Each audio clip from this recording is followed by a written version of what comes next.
అన్న మీ పేరు? నా పేరు కొంగల పాండు, సమాజ్వాదీ విద్యార్థి సభ రాష్ట్ర అధ్యక్షులుగా ఉన్నాను. Okay okay.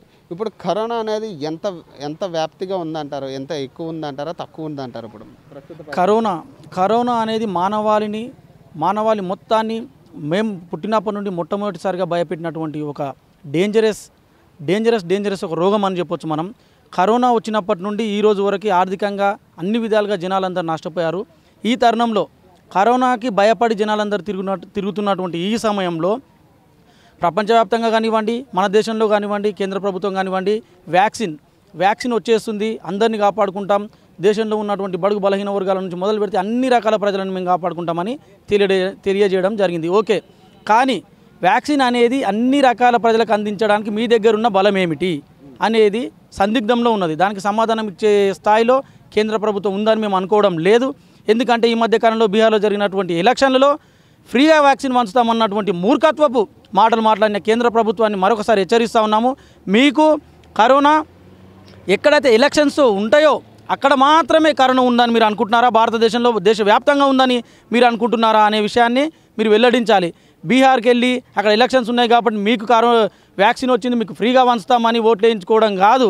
దేశవ్యాప్తంగా మీరు కరోనాని రోగంలాగా చూడండి, ఓట్లలాగా చూడండి అని హెచ్చరిస్తూ ఉన్నాను.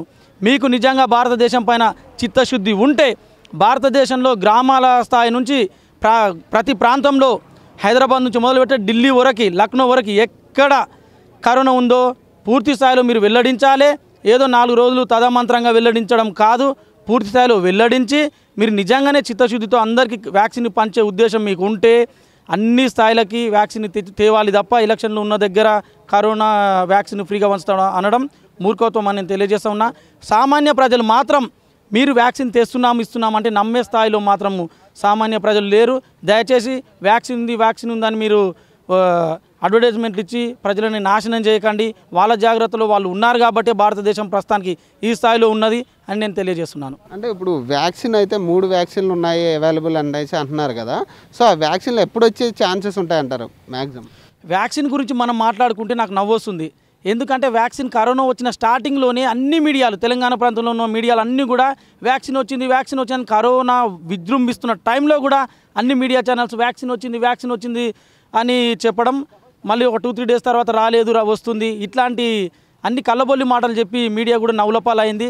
కాబట్టి ఇప్పటికీ కూడా జనాలు మాత్రం వ్యాక్సిన్ వచ్చిందంటే కూడా నమ్మడం లేదు. ఎప్పుడైతే మీరు వ్యాక్సిన్ తెచ్చి భారతదేశంలో నిరుపేదకి వ్యాక్సిన్ ఇచ్చిన రోజున మేము నమ్ముతాం, సమాజం నమ్ముతుంది, భారతదేశం నమ్ముతుంది వ్యాక్సిన్ వచ్చిందని.